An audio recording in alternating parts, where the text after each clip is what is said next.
Hey traders, Raghee here. Welcome to Charts and Coffee. Happy Friday, everybody. Hope everyone's doing great. All right, so let's get into it. Just a quick visit over to the economic calendar, forexfactory.com. And you'll see as we scroll into Friday, pretty quiet on the data front. Not a lot of data hot zones coming out. What that means, though, is the ones that we do have coming out, kind of an oddball, those 9:45 releases could have a little bit more impact than would normally be when we see a flash manufacturing PMI or the flash services PMI. Then quiet until daily, and then boom, that's it. At the top of 11 o'clock, we've got Powell. So heads up, kind of quiet until that 11 a.m. hot zone. And the trick is always, is there enough time? So when I'm day trading in the morning, and I will say, of all the trading days of the week, Friday is my least favorite. Or as I like to remind traders sometimes, Fridays hates traders. Monday's not so crazy about them either, but Friday, the end of anything, the end of the week. Well, really, more granular, the end of the day, the end of a week, the end of a month, the end of a quarter, end of a year, end of fill in the blank. The psychology is far different than the beginning of something. So keep that in mind. Friday is often pretty tricky. I will not be nearly as active on a Friday as I would be Monday through Thursday. Doesn't mean there won't be opportunity, but heads up, because Powell is going to, what happens after the bell? We'll get the clearing, we'll get the high-low range, and then everybody knows, oh gosh, 90 minutes later, here comes Powell. And that will often change the way traders will either exit positions, trail stops, jockey for position around whatever it is Powell's going to say. So that's a major hot zone. And what is he doing? He's going to participate in a CrossFit. No, I'm kidding. He's going to be in a panel discussion titled "Monetary and Financial Stability." Oh gosh. Okay, so heads up. All right. So as always, thanks so much for being here for Charts and Coffee, and let's dive into your questions. First up. Yes, I do drink water. I do drink water from time to time, and I don't just mean the kind that runs past coffee grounds. All right, can I please make the next step building a watch list video to further refine top candidates that I used? I do that, Tim, pretty commonly in the mastery and in the futures room. So that's typically what I do every Thursday. We have a larger sort of macro look at the pieces, the sectors, possibly the rotation of the sectors, possibly more the participation of the sectors. So yeah, that is a regular discussion in the videos that I do for both the mastery and the futures room.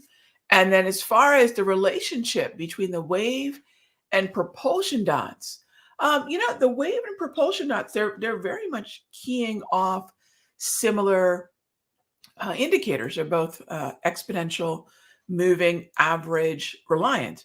And so the difference is the wave for me is how is the structure of the market being reflected through not just those three lines, but the color of the grab candles, because that's inextricable. And then propulsion dots are exponential moving average replacements. And that's really very important, because if we're in a trend, or if I'm looking for support or resistance, we know moving averages are very powerful.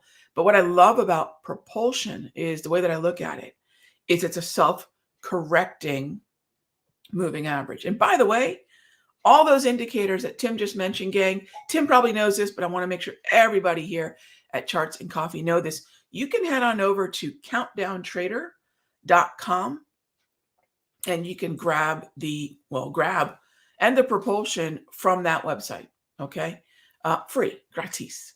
All right. So can I describe the sanity check. Okay, so this was an indicator idea from a member from many years ago, because one of the things we all are curious about is what's a 1% move of the market? 2, 3, 5, 10, 20. I think the sanity check only went to 5. I added 10 and 20. Well, Lorna actually did. And it's just to put into some sort of reference what the current price level is, especially when we're at all-time highs, especially when the sentiment is expecting some sort of major rollover. We're expecting pandemonium. When that happens, a really great, well, sanity check, as the name implies. I love the name. I didn't come up with that. I love the name. It's just to put all that in perspective. That's what it is. It's not a Fibonacci retracement. It's along the lines of the most talked about levels of pullbacks, 1 to 5, 10, 20. And that's what it is. It's just a, well, sanity check. Yeah. All right. So good morning. Sell into resistance or don't fade Fridays. Well, I mean, it depends where we are, AK.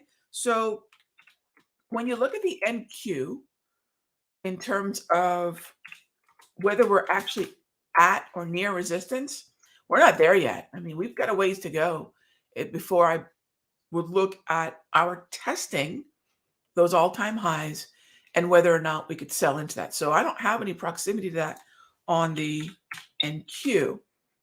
We do have that proximity on the ES, but if you checked out the free video from yesterday, and I will tell you, definitely check it out, because that describes the way in which once we reach those all-time high areas, do I want to fade the SPY or would I rather fade XLV? Once the NASDAQ gets to that resistance level, if or once it gets there, am I shorting NAS or am I potentially shorting XLC? Well, we're short XLC, this is a position we've been building. It doesn't look like a great downtrend, but downtrends are they're not merciful.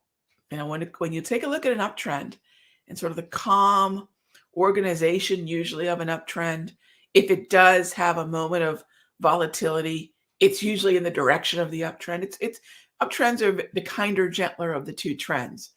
Downtrends want to rip your face off, quite literally sometimes.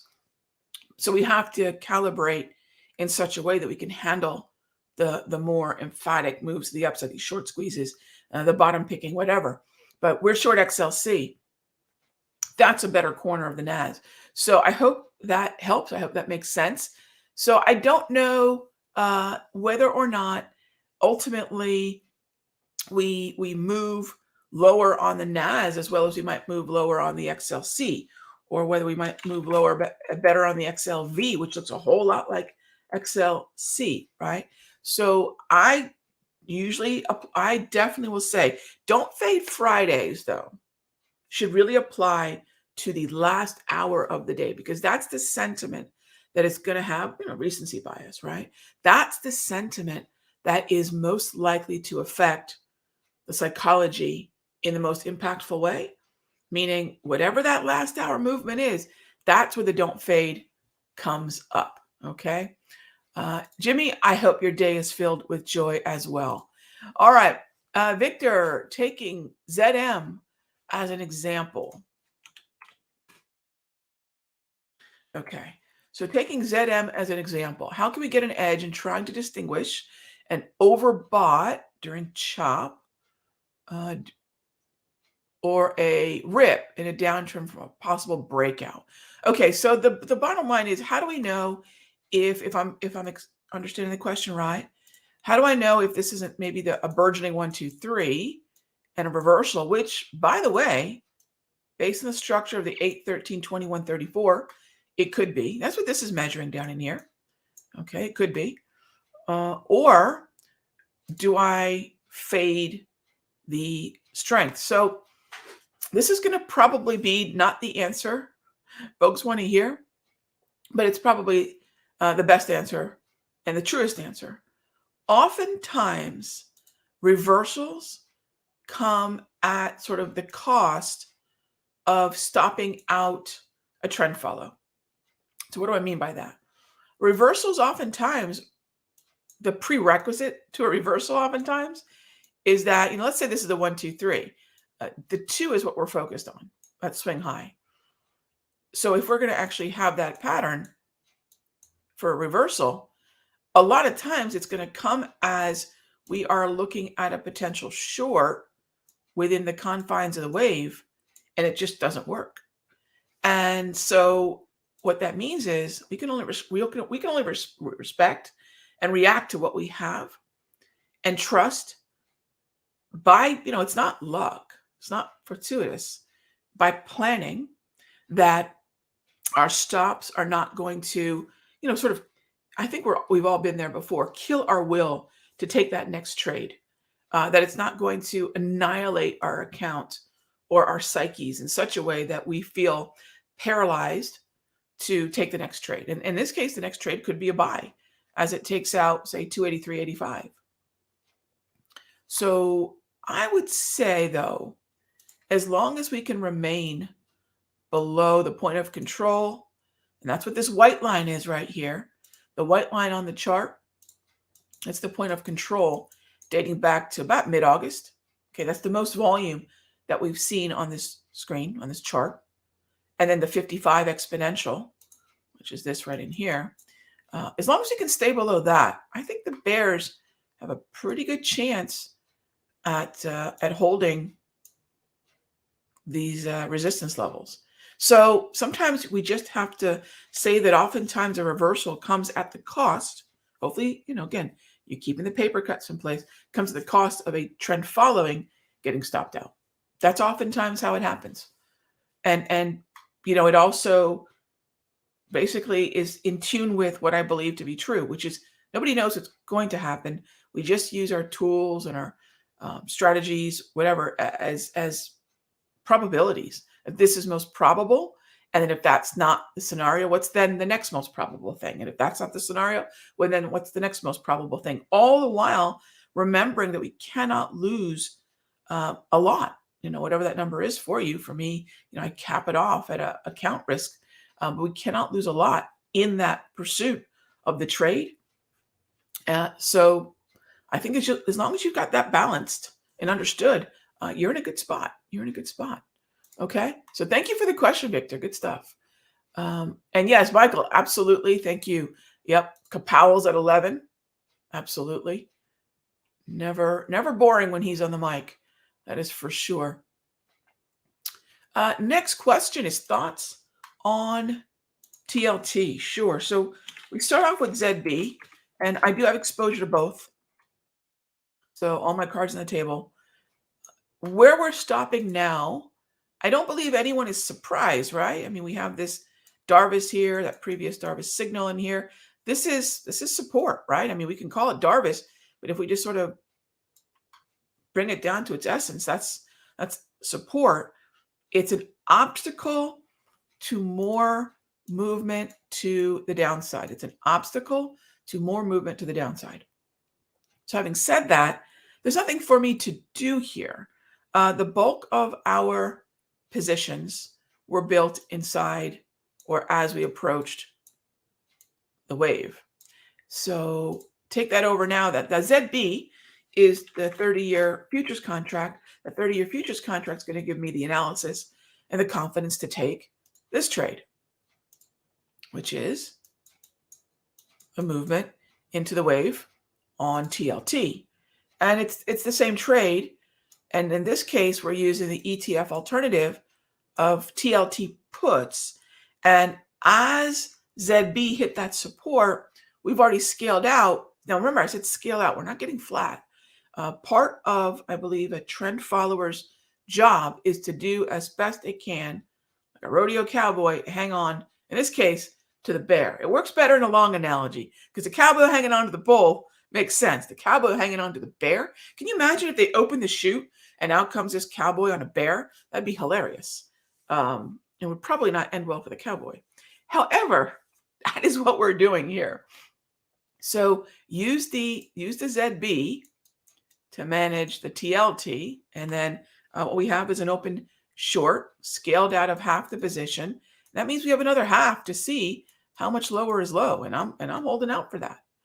So that's my thought. Right now, we've got a break-even stop, scaled out at the first target, and now, the second target should be ambitious. It should be greedy. It should want a lower low. So we're looking for that, and we have the latitude to do that because we've controlled risk in two ways, right? So that's the way that I want to manage that. All right. Do I have any thoughts on the ITB?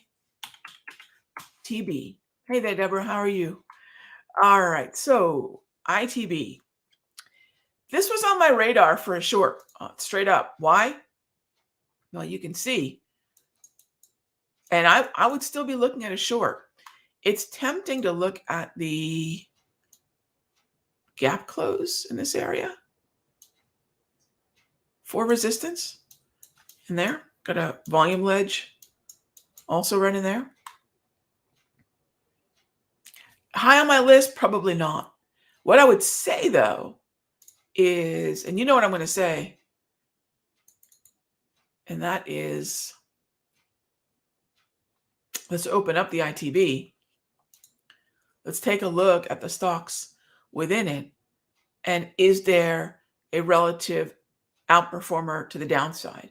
What I'd rather as ITB heads up into that gap resistance, maybe something sitting at the 200, like Pulte, makes a lot more sense. And this is the kind of stuff that we're going to do in live trading, because I think we get, we're all susceptible to this, myself included.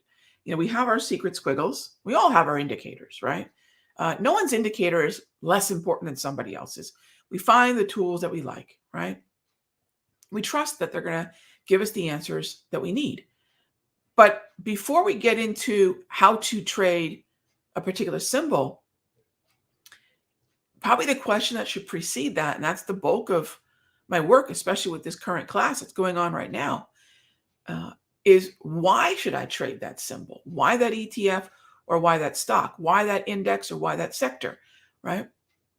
And so what would get my attention would be potentially Pulte. I actually like that one a lot. I'm going to write that one down. I like that one. That's it. That's an interesting one. Yes. Pulte. I would keep an eye on that one. So that's my thought on ITB. So sometimes a thought on ITB or sometimes a thought on the first symbol is does it open up? Thank you, Alexa.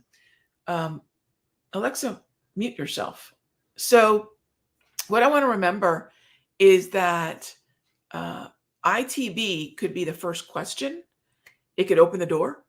And then what comes after we start this process, right? How do we extract what we should trade? How do we extract the symbols from the broader market to what should deserve a spot on our watch list? And so before the trade comes that watch list. And so that's really the process. That's my thought on that. Good symbol to open up the door to where some potential short sells maybe, or long puts. Question on scaling. Oh, cool. Love that. Scaling, scalability. That is my jam. If I miss an entry on an aggressive or moderate, do I take a full position of the conservative? You can. Yeah, no problem. I mean, that's an easy one. Absolutely. You can. TM, 100%. You can. The main thing is, the threat. I mean, if you're asking this question, the thresholds. You either taken one of my classes, you're in the master. If anybody has a similar question. So the thing that I will remember is that what's that maximum risk that I'm even allowed to take? What kind of capital do I have available in my trading account? Could I at any time, buy a couple of options and know that maybe I still could have 5, 6, up to 9. I don't like to have more than 9 positions open at any one time in my trading book. But could I have up to about 9 positions? So, what's the budget? What's the risk? Just run the math. But the answer is yes, as long as you're not exceeding the risk math. Yeah. All right, Jim, I appreciate that. I like charts and coffee to start my day too. That was the whole point. It's been a year. Charts and coffee. This year is the one. This month is the 1-year anniversary of Charts and Coffee. We've been doing this now for an entire year. And I really appreciate y'all coming along for the ride and making it what it has become. I really appreciate that. Okay, so just uh, as we're getting warmed up sometimes, we are flat out at a time. Couple of general questions. How do you find the point of control? Jonathan, two things, and I think this lends itself really well to the previous question.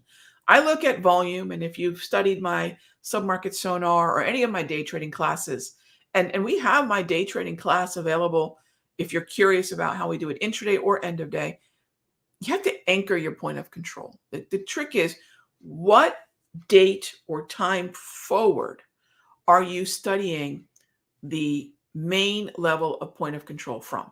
Point of control is something you can pull up in a lot of platforms. You can pull it up, I believe, on Toss. They have a volume profile tool, I think, which I frankly don't love. Well, the one I'm using here is on TradingView. And the trick isn't the indicator. The indicator is really just one of those things that you can find on any platform.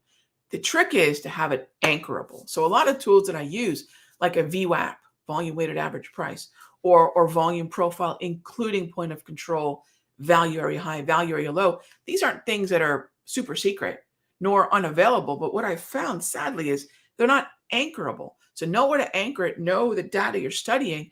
And the way that you find the point of control is to anchor that study so it's looking at a very specific amount of time or days. And then you'll know where the volume is concentrated. Where there's volume, there's opinion, there's conviction. People have dug their heels in there. It's support and resistance, right? So as always, thank you for being a part of Charts and Coffee. Have a terrific weekend. Remember, Friday hates traders a little bit, especially Friday with a little bit of Kapow fairy dusted over top of it. So have a great weekend. I'll see you all on Monday. Monday begins the live trading. So you have today, tomorrow, and Sunday, even part of Monday, to review the class. It was 4 hours pretty much on the button. And you can review the class. And then we're going to start our live trading on Monday, which means we're going to start watch list building and alerting trades. So really excited about that. Have a great one. Be good to each other. And I'll talk with you soon.